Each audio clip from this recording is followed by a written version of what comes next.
Hay otras que entendemos más que otras. Lo que sí es ineludible, incuestionable, es decir, que Dios es bueno siempre, independientemente de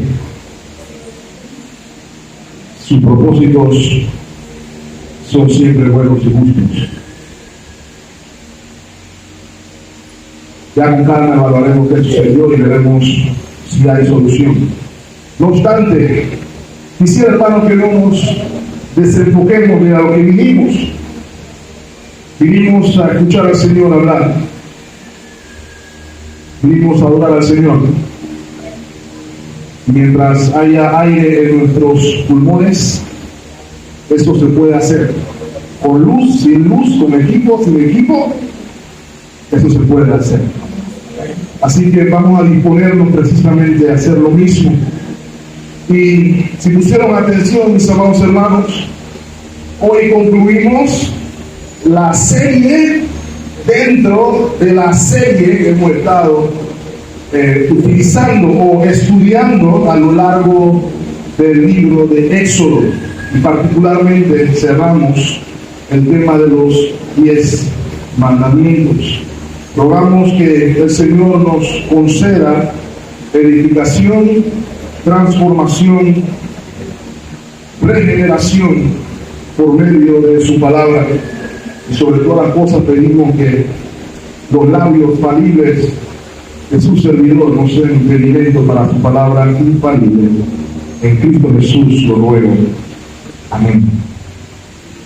¿Cuál es nuestra intención, mis amados hermanos, a lo largo de toda esta serie? De que usted y yo, por la gracia de Dios, podamos observar tanto el propósito como la aplicación de los mandamientos del Señor a nuestro día a día. Que podamos reconocer en primera instancia y que podamos también amar el carácter santo, el carácter divino de Dios que vemos en el Decálogo, que podamos reconocer también en el Decálogo nuestra identidad como pueblo de Dios en unión con Cristo, y que sobre todas las cosas usted y yo podamos poner nuestros ojos en Cristo. La ley, el Decálogo, nos recuerda nuestra necesidad de un Salvador y nos apunta precisamente a ese Salvador. Nos llama a fijar nuestra mirada en Cristo Jesús, quien no solamente es el autor, sino que también es el consumador de nuestra fe. Todo esto en virtud de la persona y obra de nuestro Señor Jesucristo. Y hoy vamos a ver entonces el último mandamiento de lo que hemos denominado la segunda tabla. A estas alturas ya usted habrá escuchado que los primeros 4 mandamientos son de carácter vertical. Ellos norman, regulan nuestra relación con Dios.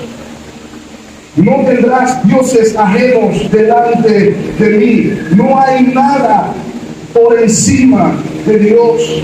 Hemos de adorar a Dios en los términos que Él dispuso y no en los nuestros. No te harás imagen de cosa alguna creada ni arriba ni abajo, porque soy Dios fuerte y celoso. Hemos de dar la gloria debida a su nombre, el nombre que es sobre todo nombre.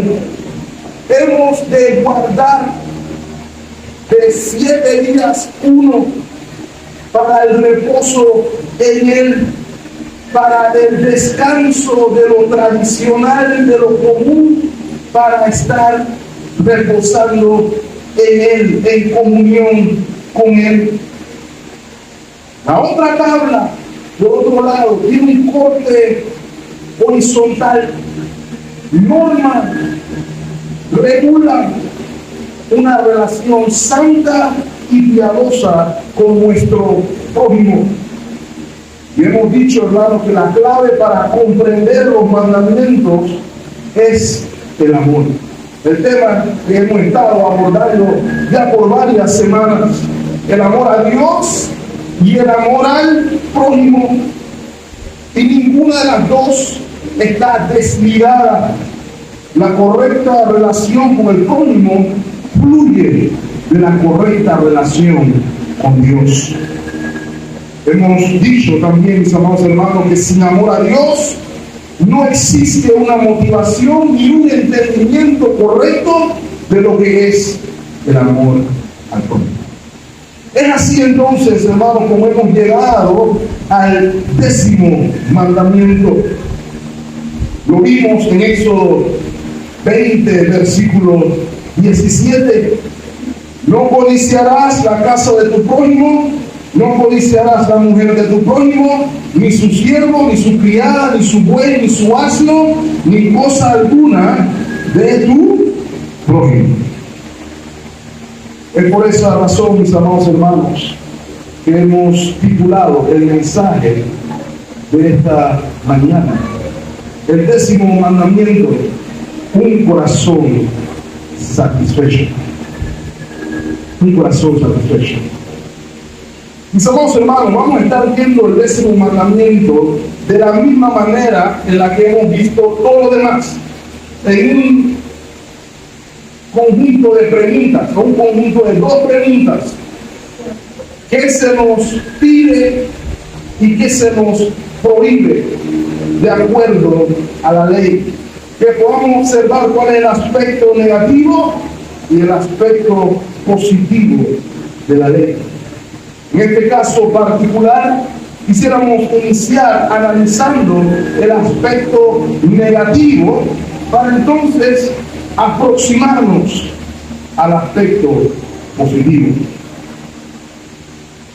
¿Qué nos prohíbe el 10º mandamiento? ¿Cuál es el aspecto negativo de este mandamiento? A primera instancia, usted lee el versículo 17 y lo que prohíbe el mandamiento aquí es la codicia. La codicia es la palabra que utilizó el hermano Valera en la traducción. Ahora, hermanos, el término aquí utilizado nos describe un deseo apasionado, un deseo vehemente, pero ese deseo vehemente no implica cualquier deseo. ¿A qué me refiero con esto, mis amados hermanos? Para algunos, la codicia es el deseo de tener muchas cosas.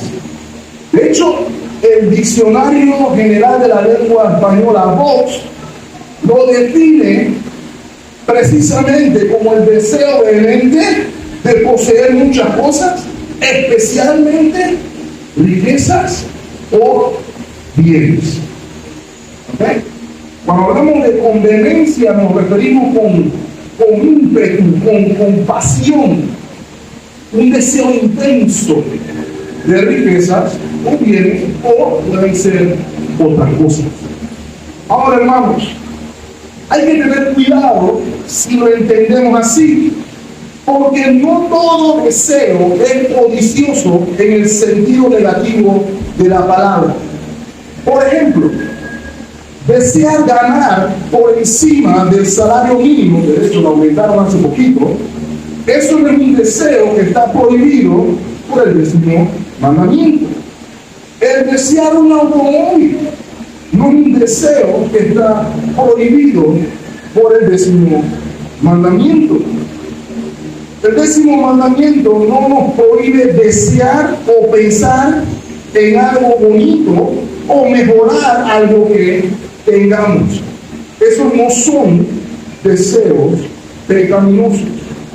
De hecho, en palabras del profesor John Frame, el 10º mandamiento no nos prohíbe desear las bendiciones de la creación de Dios o el fruto del trabajo humano. No se nos está prohibiendo nada de eso en este tipo de deseo. De hecho, hermanos, si lo pensamos bien, el hacer ver mal, desear cosas más que piadoso, tiende a ser algo pagano.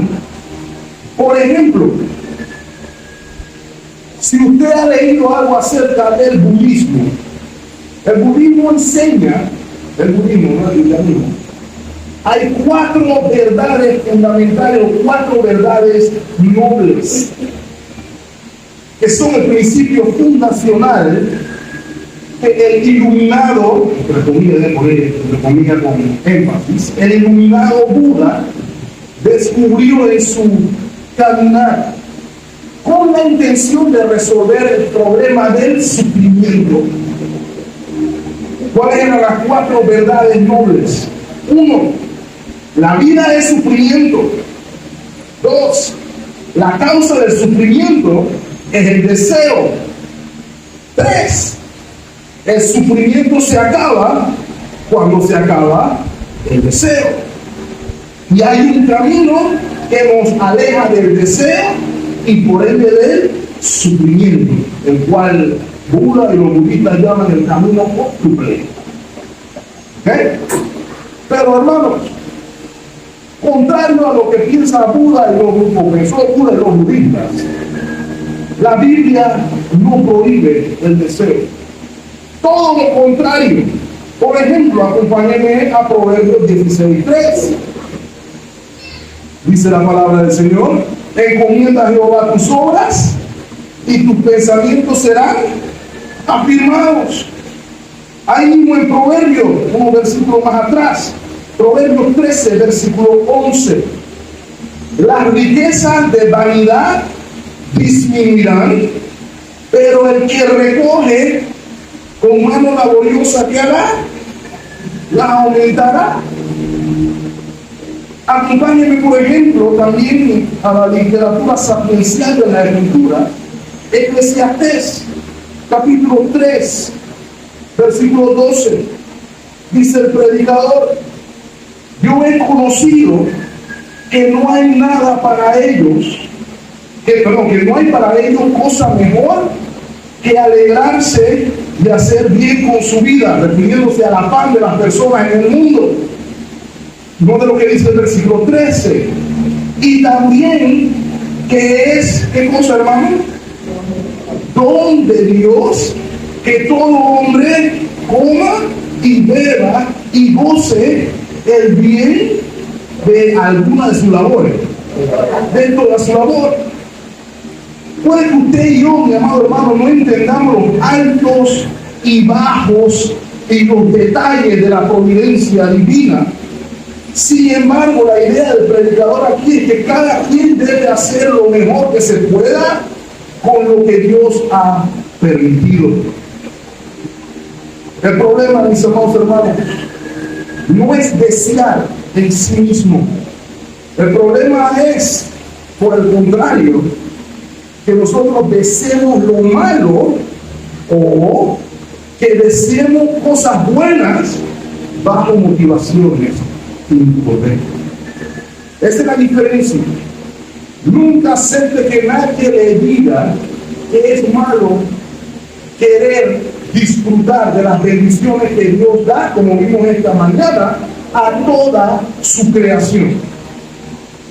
Eso sería negativo, si me apuran acá un poquito, legalista.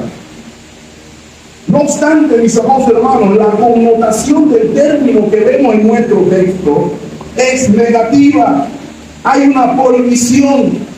Y la clave para entender cuál es la prohibición que se nos da aquí es el objeto del deseo.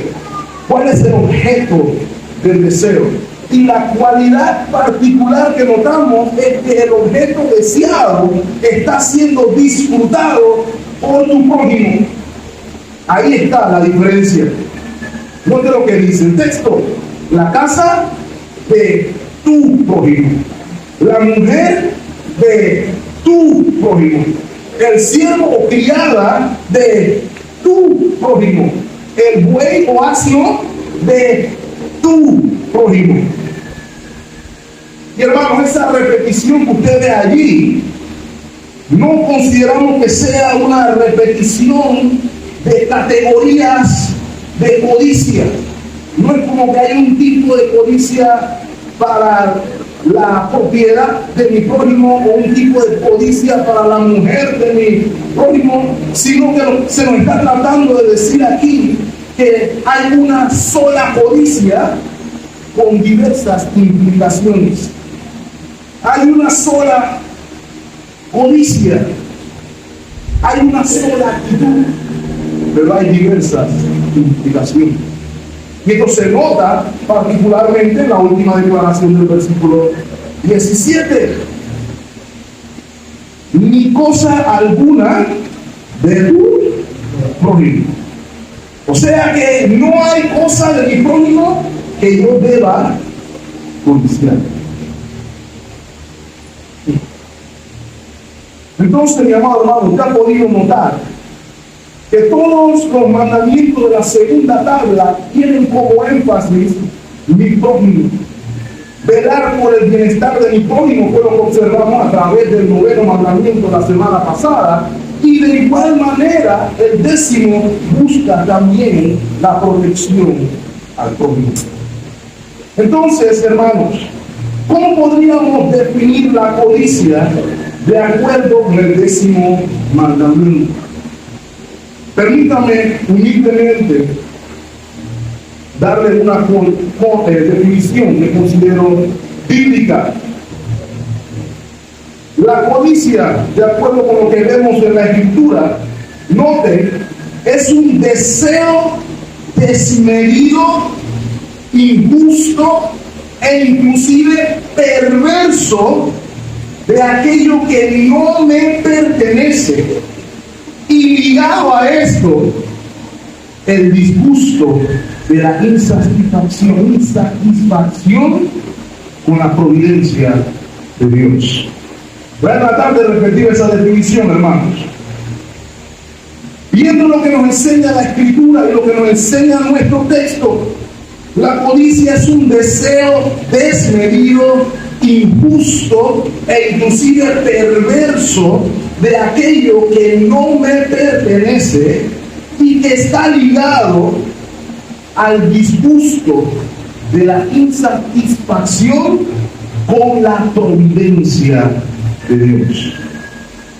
Ahora, hermanos, si usted puso atención a la definición que acabo de dar, notará que hay dos aristas.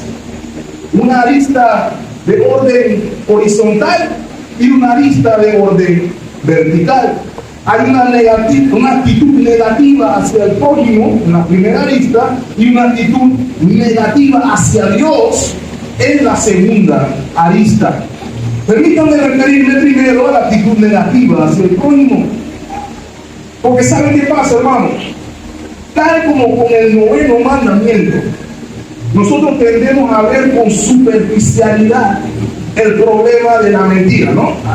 La mentira no es problema, una mentirita blanca no le hace daño a nadie, y pudimos observar que el 9º mandamiento es más importante de lo que muchos de nosotros pensamos. De igual manera, con el 10º mandamiento pasa lo mismo. Algunas personas piensan ese mandamiento no debe estar ni ahí. Nadie puede ver qué hay en mi corazón, nadie sabe de lo que estoy pensando, porque ese mandamiento está allí. Pensamos que es una tontería, no importa, porque eso será lo más profundo de mi corazón. Sin embargo, mis amados hermanos, el 10º mandamiento lo vamos a dar cuenta que no es poca cosa.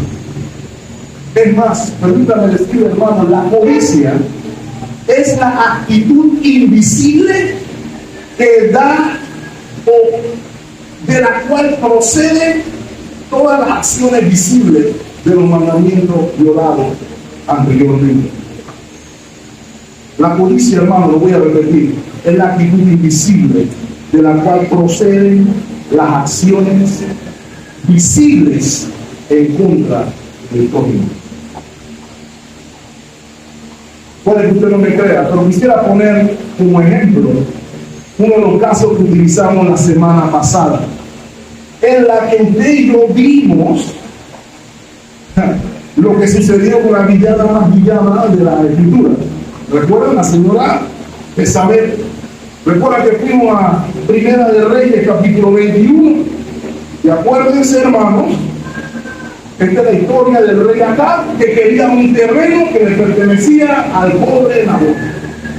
Ahora, hermanos, piénselo bien. Acab no era ningún pintado en la pared. Él no era ningún pintado en la pared. Acab era el rey de Israel, con todo lo que eso implica. Acab tenía dinero, Acab tenía propiedades, Acab tenía posesiones, Acab tenía muchas propiedades, pero no las tenía todas. Él no tenía la propiedad de él.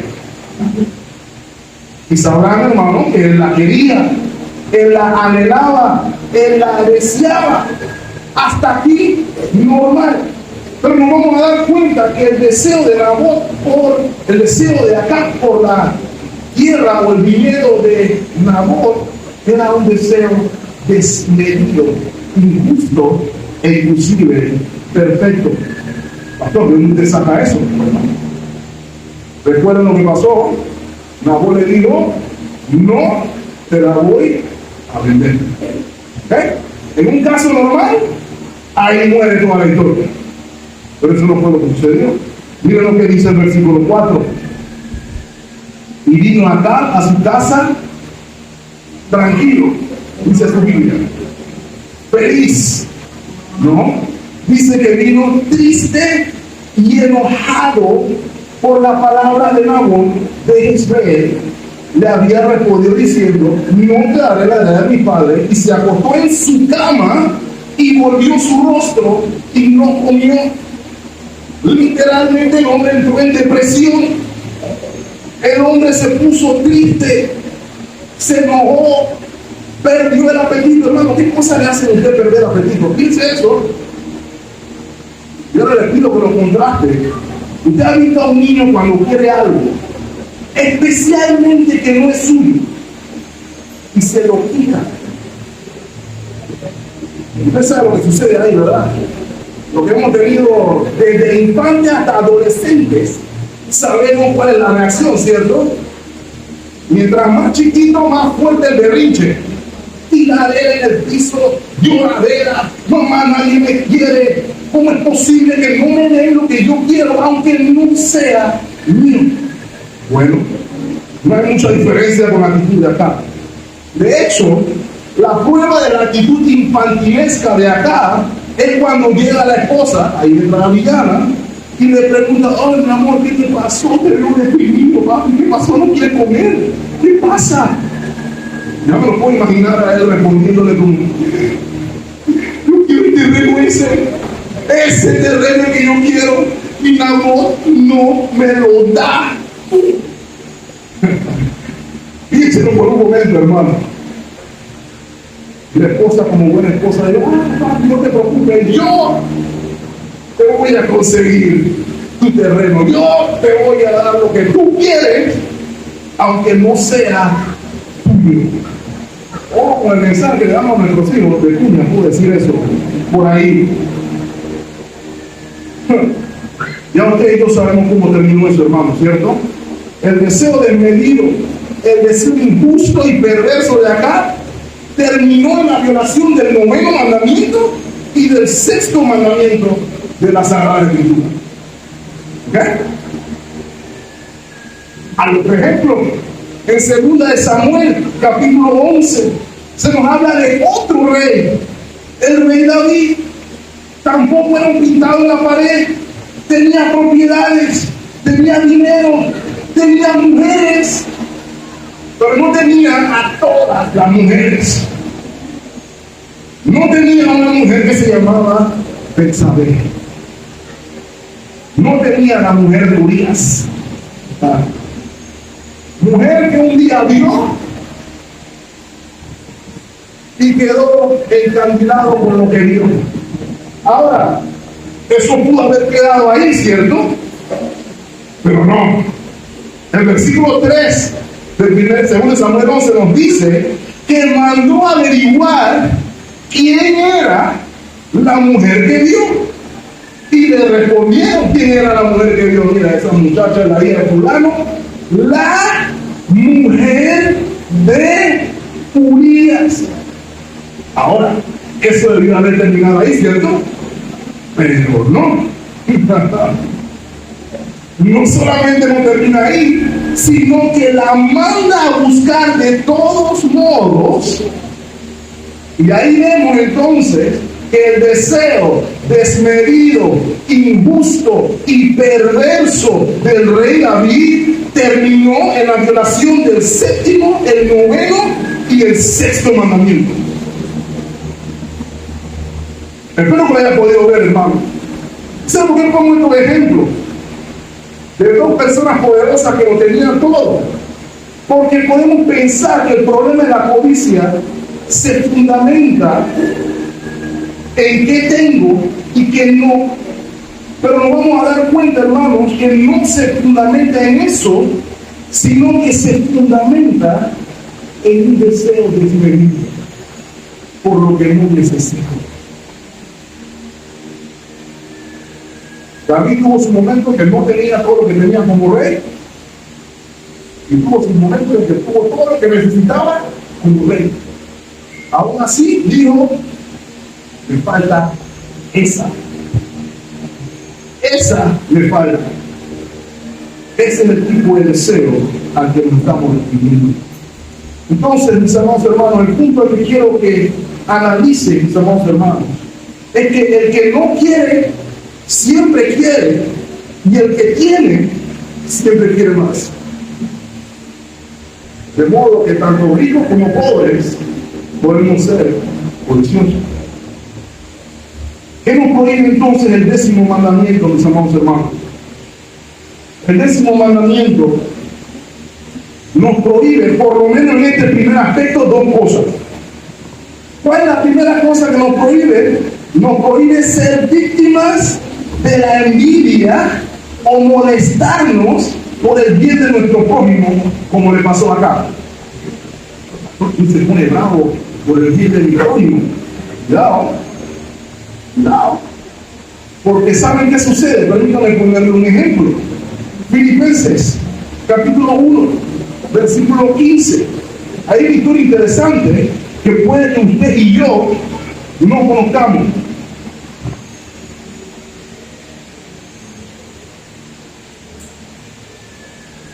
Filipenses 1:15 dice: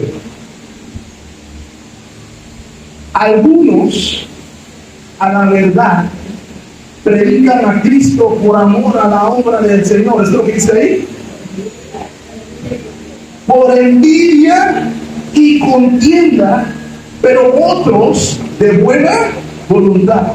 Miren lo que dice el versículo 16. Los unos anuncian a Cristo por contención, no sinceramente, pensando añadir aflicción a mis prisiones, pero los otros por amor, sabiendo que estoy puesto para la defensa del Evangelio. Versículo 18, que pues, que no obstante, de todas maneras, o por pretexto, o por verdad, Cristo es anunciado, y en esto me gozo y me gozaré. Excelente respuesta del apóstol Pablo. Así deberíamos responder todos ante la envidia y el problema, pero quiero que noten lo que se nos está diciendo en el versículo 16. Pablo nos cuenta que desde la prisión él pudo sentir la envidia y el desprecio contencioso, no de ateos, hermanos, no de ateos, sino de líderes religiosos, quienes probablemente se decían hermanos de Pablo en la fe. Algunos hermanos decían: me alegro que Pablo esté preso porque así no nos roba el show. Me alegro que Pablo no pueda opacar nuestro ministerio con el suyo. En lugar de dar gracias a Dios por el ministerio del apóstol Pablo,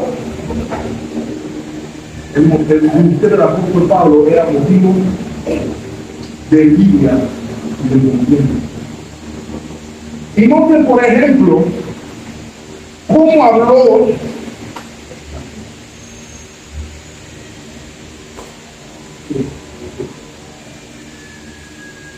y miren, por ejemplo, hermanos, creo que es importante que observen cómo Pablo hablaba de Timoteo, por ejemplo. Oh, miren cuánto aprecio a mi hijo Timoteo en la fe, esto, lo otro. Amor hacia lo que el Señor estaba haciendo por medio de él. Entonces, mis amados hermanos, este puede ser un pecado sutil en el que nos podamos ver tentados a envidiar los dones que Dios le ha dado a nuestro hermano en lugar de dar gloria a Dios. Si usted ve, por ejemplo, que su hermano, el Señor, lo está usando de una manera y eso usted lo pone bravo, habrá que examinar de dónde viene ese enojo. ¿Por qué no hay agradecimiento en el corazón por lo que Dios está haciendo con alguien que usted conoce, con alguien que usted ama? Por eso el apóstol advierte. Lea conmigo, por ejemplo, Romanos capítulo 13, versículo 13. Andemos como de día, dice el apóstol, honestamente, no en glotonerías, borracheras, no en lujuria y lascivias, pero no es donde quiero hacer el énfasis, hermano, no en contiendas y envidia. ¿Pueden los cristianos sufrir envidia? Sí. Podemos ser, podemos codiciar el éxito del prójimo. Sí. De modo que la primera arista, o la primera prohibición en la primera arista, es la prohibición de ser víctimas de la envidia, o que nos pase como acá, molestarnos por el bien de nuestro prójimo. La segunda prohibición de la primera arista es el desear de manera injusta y perversa lo que le pertenece a mi prójimo. Ahora, hermano, como hemos ratificado, el problema no es querer una casa, un carro, o un mejor trabajo, o un templo más bonito. Amén. Un templo más bonito, ¿cómo lo queremos? No obstante, el problema primordial es: no quiero el trabajo de fulano, no quiero la casa de fulano, no quiero la mujer de fulano. El problema es ese: el arraigar mi felicidad a lo que poseo o dejo de poseer. Si usted dice, si mi casa fuera así, entonces estaría feliz, entró en una zona peligrosa. Si usted en algún momento dice algo como, mira la esposa de fulano, si mi esposa se viera así, entonces se encuentra en una región peligrosa. Imagínense lo que pudo haber pensado el rey David, hermano. ¿Cómo esa mujer tan bonita está con Urías? No, eso no puede ser. Ella necesita un hombre como yo. Eso fue lo que tuvo que haber pensado David, hermano. Porque le dijeron, ella está casada, ella es una mujer de Urías.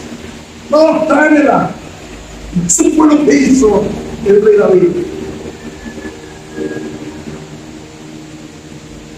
Ay, aquí no hay sexismo, hermano, porque aquí es al otro lado. Porque usted también puede decir, oh, mira, la esposa es fulana.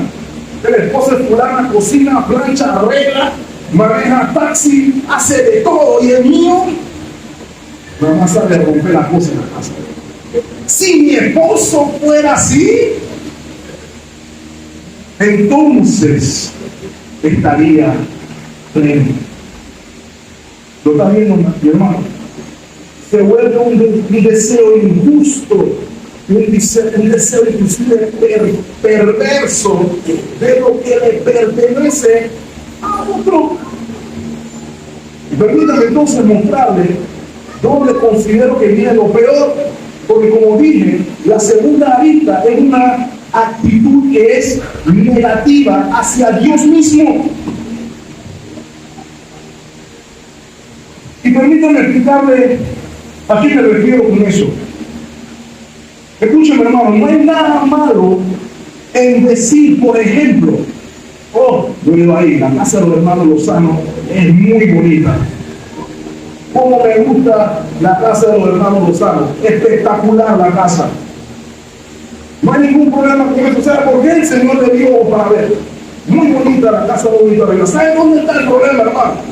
El problema está en que yo deje de decir gloria a Dios por lo que el Señor le ha permitido hacer a los hermanos y comience en lugar de eso a quejarme por lo que Dios no me ha dado a mí. ¿Me están entendiendo de voy? Si yo comienzo a decir de repente, Señor, una pregunta, ¿por qué mi casa no está como la casa del hermano o la hermana Lozano? ¿Por qué mi casa se ve como este cuchitril en el que yo estoy viviendo y no se ve así? ¿Cómo es posible que tú me dieras esta casa y no me dieras esa casa? Sí. ¿Se da cuenta entonces que el problema ya no es solamente horizontal, sino que el problema se hace de corte vertical, porque ahora estamos metiendo al Señor en este asunto? Ahora el deseo desmedido, injusto de lo que le pertenece al prójimo resulta en enojo, en insatisfacción con Dios por lo que Él no me ha dado a mí. Comenzamos a dudar de la providencia de Dios para conmigo. Comenzamos a pensar, ¿por qué Dios no me otorgó esto a mí? ¿Por qué el Señor no me dio este trabajo? A mí se lo dio a fulano de tal. Fulano no habla inglés y yo hablo 17 idiomas y el Señor se lo dio a él. ¿Cómo es posible? ¿Cómo me hace eso a mí, Señor? ¿Sabe lo que estamos diciendo ahí? Ese deseo de medido se convierte en un motivo para estar descontento con la provisión de Dios para con usted. Lo más grave de todo es que cuando yo dejo de ver la provisión de Dios para conmigo, entonces pierdo de esencia o pierdo de vista que mi satisfacción como individuo se debe encontrar en Dios y no en las cosas que yo digo que Dios da. Encontramos más satisfacción en las cosas que en Dios mismo. Hermano, y esa es una de las razones por la cual el problema del evangelio de la prosperidad es tan grave, hermanos. ¿Saben por qué es tan malo y peligroso? Y debo decir así, hermano, inclusive perverso. Porque reduce la vida del creyente a un intercambio con Dios para obtener cosas. Ven a Cristo y el Señor te va a dar una casa. Ven a Cristo y el Señor te va a dar un carro. Y mientras más siembre tu semilla, el carro va a ser más grande, y la casa va a ser más grande, y la mujer va a ser más bonita. No funciona así. El entorno se vuelve qué cosas materiales me da Dios y pierdo de vista que el regalo más grande que tiene el creyente es Dios mismo. La codicia, hermanos, quita los ojos de Dios para ponerlos en las cosas.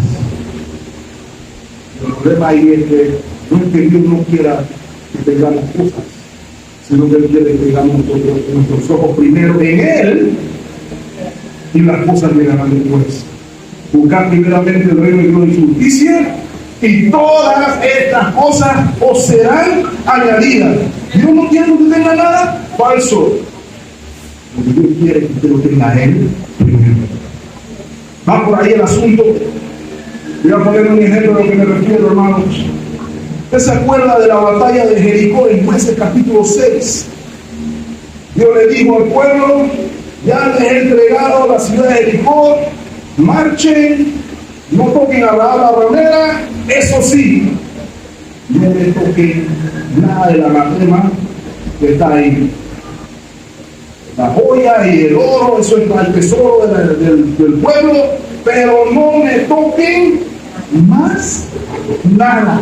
Y no solamente dice, no me toquen más nada, para que no le caiga anatema al pueblo mío.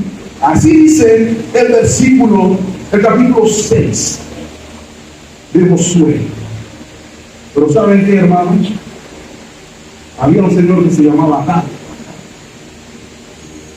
Y el señor Acán entró marchando, pero él notó que dentro del botín habían algunas cosas que le llamaban la atención, que se veían bien, que eran cosas buenas.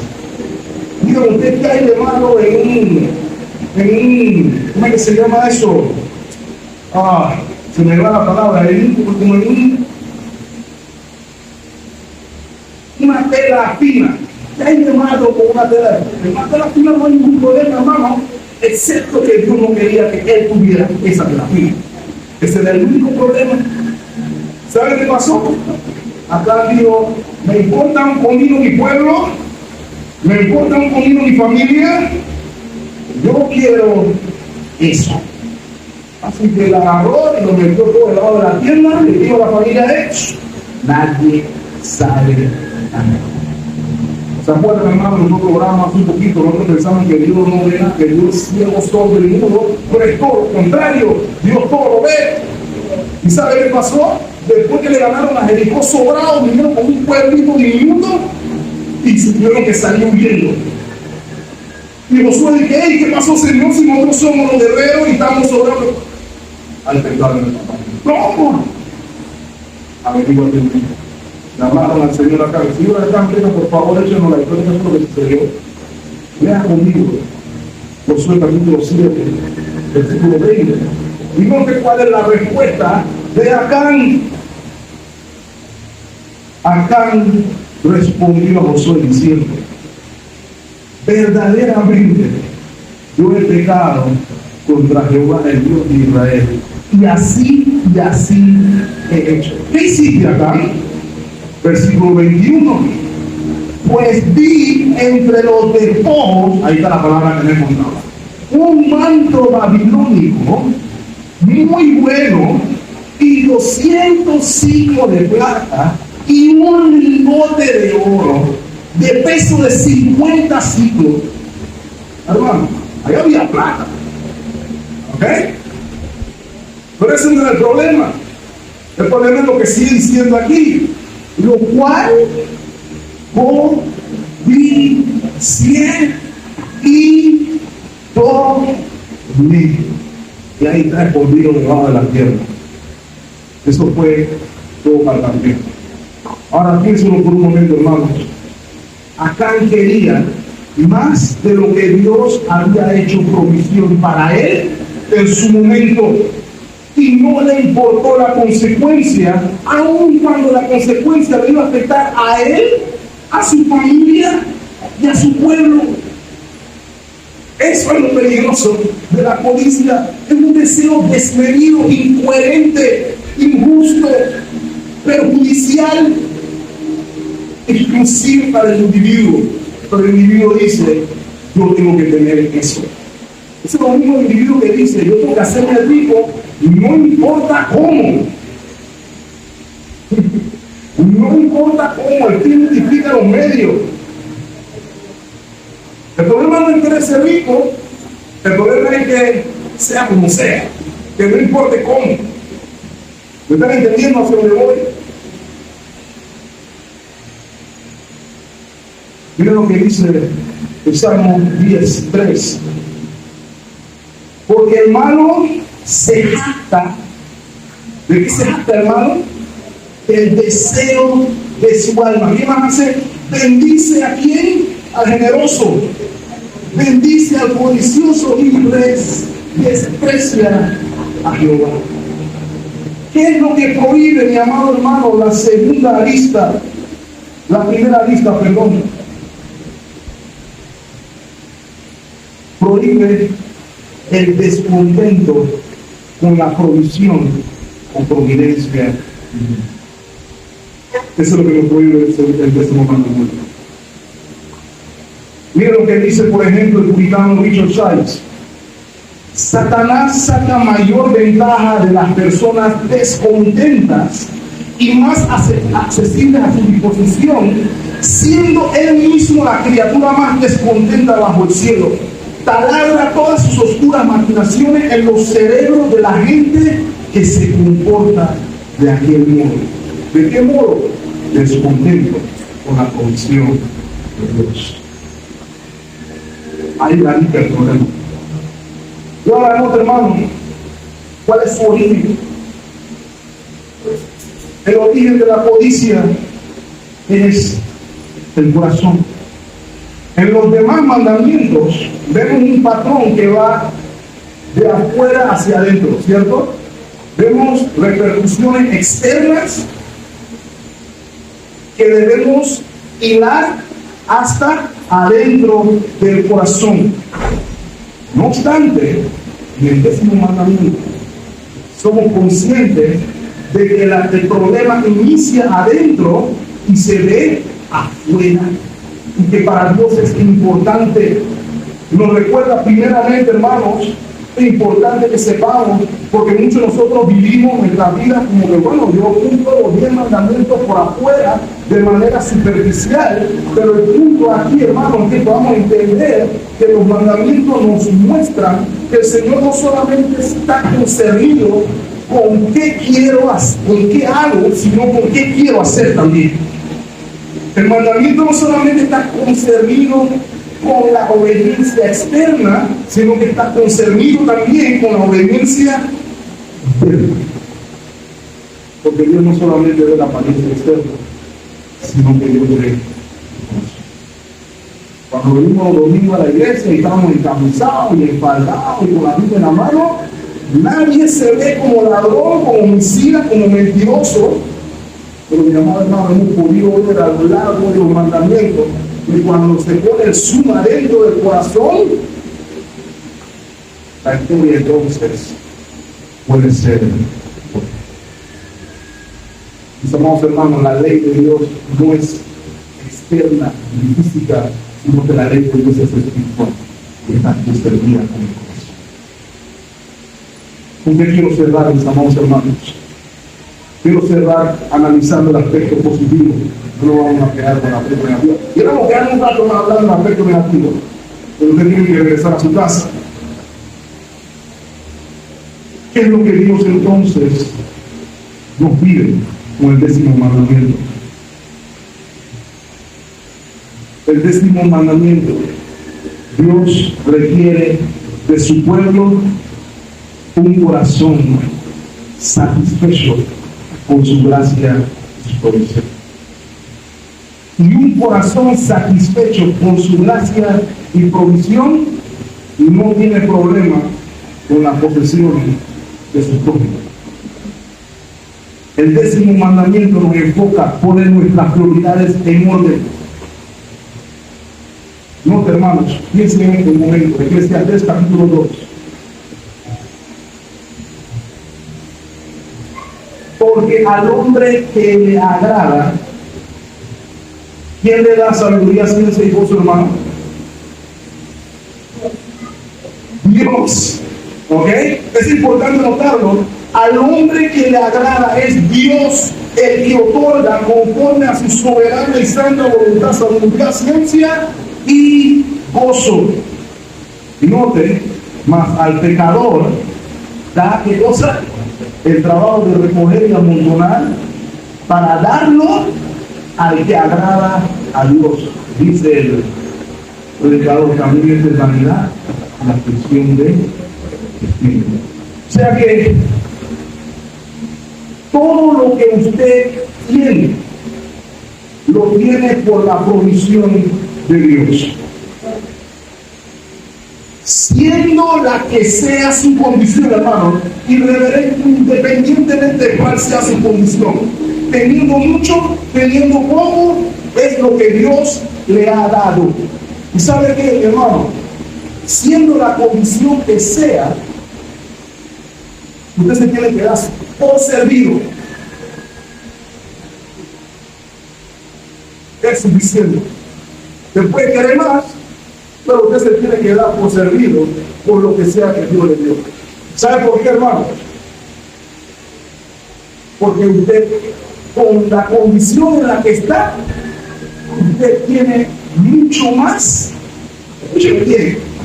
En la condición en la que usted esté, usted tiene mucho más de lo que usted se merece. ¿Ok?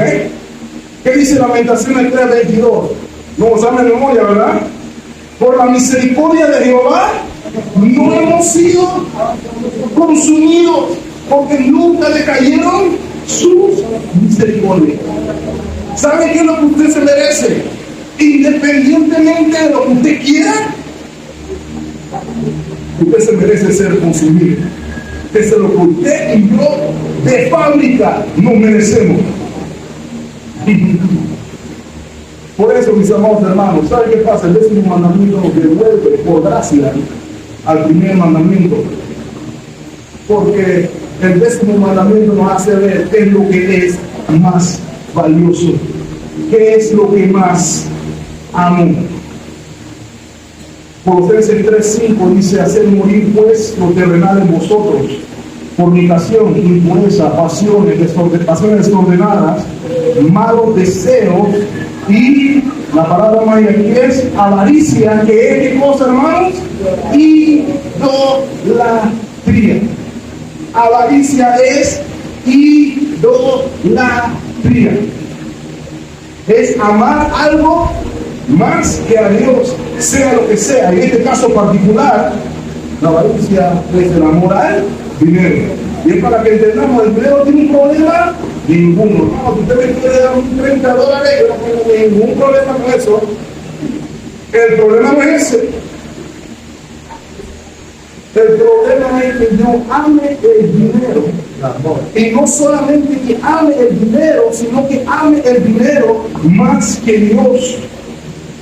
Y ese es el problema con el 10º mandamiento, que nos muestra hacia dónde están nuestras afecciones. ¿Qué amamos más? Y note, por ejemplo, Lucas capítulo 12, versículo 15. El maestro mismo lo enseña. Le dice el Señor a sus discípulos: mirad y guardaos de alguna avaricia. ¿Eso es lo que dice en su versión? De toda avaricia, porque la vida del hombre no consiste en la abundancia de los bienes que posee. Y nosotros vivimos en una sociedad que a veces los hermanos de la iglesia caemos en evaluar qué tan valioso es un hermano dependiendo de que tenga o que no tenga, de cuánto da o de cuánto no da. Yo vengo de iglesia, hermano, donde los hermanos que se bajaban del bus tenían derecho a los primeros puestos. ¿Okay? Eso no quiere decir que los hermanos que tengan los primeros puestos se van del bus. No estoy diciendo eso. Por eso fue lo que yo viví. Y los que no daban tanto no tenían derecho a puestos reservados. ¿Por qué? Porque aún diciendo que estamos en la fe, usamos parámetros del mundo. El hermano viene, así que el hermano está bien. El hermano vale de $3. Cuidado con eso, hermano. El valor suyo, el mío, no radica en qué tengo. Bueno, sí radica en qué tengo, pero no se refiere al dinero de las posesiones materiales. Mi valor radica en que estoy en posesión del Salvador del mundo. Si tengo al Salvador del mundo, lo tengo todo. Y no me falta nada. Ese es el mensaje, hermano. Por eso el Señor nos dice aquí: más buscar primeramente el reino de Dios y su justicia, y todas estas cosas os serán añadidas. La pregunta es: ¿qué amas más? ¿Qué quieres más? Y voy a cerrar entonces diciendo, hermano, cuál es el antídoto entonces para la policía. Porque de nuevo, mis amados hermanos, que usted y yo podamos entender que usted ya tiene lo más valioso en Cristo. Esa es la buena nueva. El antídoto para la codicia, mis amados hermanos, es un corazón contento, un corazón satisfecho.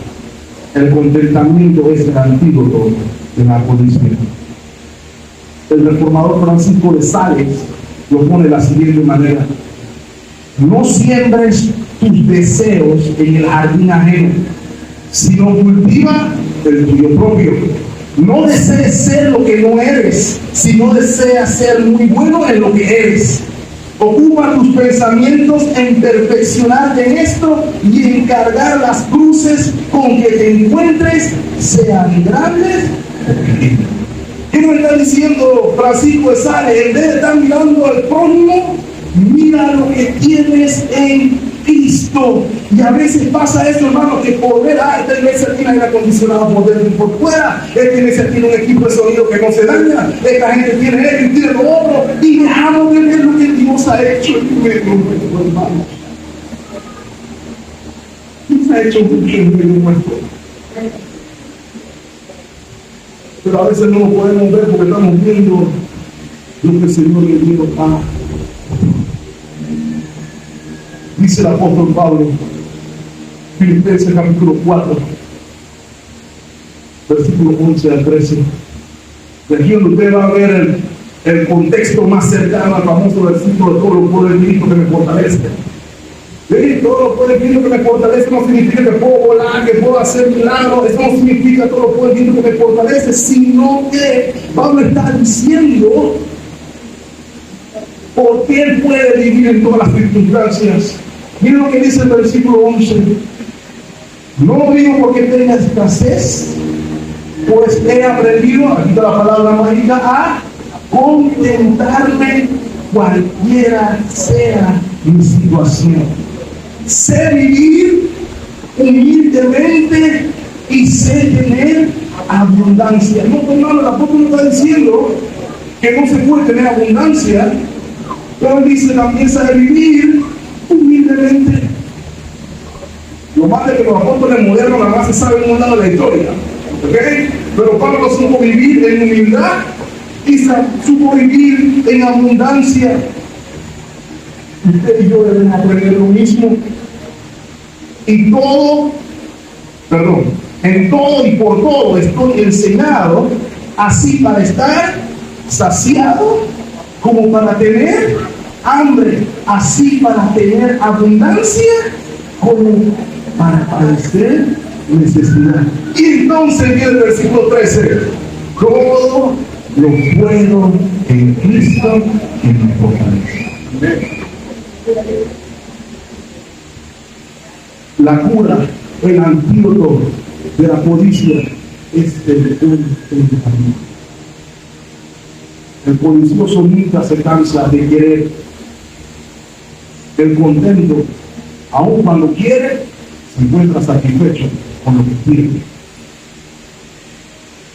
Dice el puritano Richard Sides: Dios encuadra la paz mediante la liberación de nuestro corazón de tanto temor y jerarquiza las riquezas de acuerdo a sus parámetros al liberar nuestro corazón de los deseos codiciosos. Pone en línea toda suficiencia que esté exenta de contentamiento. Si el alma en sí misma está fuera de tono, las cosas exteriores no harán mayor bien que el que pudiera ser un zapato a un pie que padece de obesidad. Dios pone, o la mirada en Dios pone las circunstancias en las que estamos en orden. Mis amados hermanos, el contentamiento significa, en pocas palabras, querer lo que Dios quiere para nosotros en lugar de lo que yo quiero para mí. Y el secreto, hermanos, para disfrutar ese tipo de contentamiento es estar tan satisfecho con Dios que podamos aceptar cualquier cosa que Él nos haya provisto o desprovisto como algo bueno. Se habrán dado cuenta, hermanos, entonces que la codicia es un asunto de nuestra relación con Dios, en un asunto de cuál es mi visión de Dios, la manera de estar completamente contento. Quiere decirle más, hermano, no solamente la manera, es la única manera, no hay otra de estar contento o satisfecho, es estar completamente satisfecho por lo que Dios es y ha prometido. ¿Sabe qué es lo que pasa, hermano? Que a veces lo decimos, pero no lo creemos. Pero Dios es todo lo que usted y yo necesitamos. Eso suena como cliché, hermano, pero no hay mayor verdad que esa. Dios es todo lo que usted y yo necesitamos. Y por ende, debe ser lo único que deseemos sobre todas las cosas. Todo lo que necesitamos está en Cristo. Ustedes saben que a veces vemos a Cristo como una modelo, hermano. Ya lo dije hace un momento. Si tengo a Cristo, puedo tener lo que yo quiero. A veces pensamos, inclusive cuando estamos orando, que si digo las palabras mágicas, el Señor me tiene que dar lo que yo quiero. Si no fuera así, no estuviéramos orando en el nombre de Jesús. En el nombre de Jesús. Y no terminamos la oración hasta que digamos 17 veces en el nombre de Jesús, porque queremos que el Señor nos dé lo que queremos, porque lo vivimos en el nombre de Jesús. Pero el Señor Jesús no es una modelo, hermano. El Señor Jesús es precisamente lo que necesitamos. En Cristo Jesús recibimos perdón de pecados. En Cristo Jesús recibimos la resurrección de los muertos. En Cristo Jesús recibimos la promesa de la vida eterna. En Cristo Jesús recibimos la promesa de comunión con Dios. Y sobre todas las cosas, en Cristo Jesús tenemos la promesa de que Él no nos dejará ni nos desamparará, sino que estará todos los días con usted y conmigo hasta el fin del mundo. Por eso podemos decir, sin duda alguna, que somos hermanos. ¿Cómo pregunta para cerrar? ¿Qué necesita usted? ¿Qué le hace falta? ¿Qué anda enviando por ahí? Analicemos bien, hermano, y oraremos juntos que si tiene a Cristo, realmente no se falta nada. Señor, les bendiga ricamente, hermanos. Estén orando. Amado Señor, gracias por tu palabra. Gracias por recordarnos la importancia de entender que estamos completos en ti, satisfechos en ti. Gracias por recordarnos que tú nos quieres ver, disfrutar de aquello que tú otorgas a tus hijos, pero que sobre todas las cosas no quieres que perdamos de foco, que no se puede disfrutar lo que tú das a tus hijos si no te disfrutamos a ti, si no te valoramos a ti. Guárdanos, te rogamos, Señor, de la codicia. Guárdanos del deseo desmedido que no respeta lo que no nos pertenece. Guárdanos del deseo desmedido, injusto, de aquello que deseamos a una costa de sufrimiento de mi hermano o de mi hermana. Guárdanos de la lujuria. Guárdanos del peligro de los ojos, Señor. Ayúdanos a poner nuestros ojos en Cristo. Que tal como dice el himno, que podamos observar que si ponemos nuestros ojos en Cristo, lo terrenal sin valor será a la luz del glorioso Señor. Danos ojos que vean a Cristo sobre todas las cosas que nos aman. Danos ojos que aprecien el valor sagrado y poderoso del Evangelio. Danos ojos que quieran hacer el tesoro de los cielos, no el tesoro aquí en la tierra donde el olvido corrompe, sino que podamos tener nuestras miradas en Dios. Gracias, Señor, por tu palabra. Gracias, Señor, por mostrarnos que todo lo que nos hace falta lo tenemos en la cruz del Calvario. Que cuando nos sentimos desprovistos, hemos de ver a la cruz. Que cuando nos sentimos en necesidad, hemos de ver a la cruz. que cuando nos sentimos en carencia o en circunstancias adversas, como necesitar la cruz. Y recordar que ya tú hiciste provisión para todo lo que necesitamos. Todo esto lo pedimos y damos gracias a Cristo Jesús, nuestro Señor y Salvador. Y el pueblo de Dios dice, amén.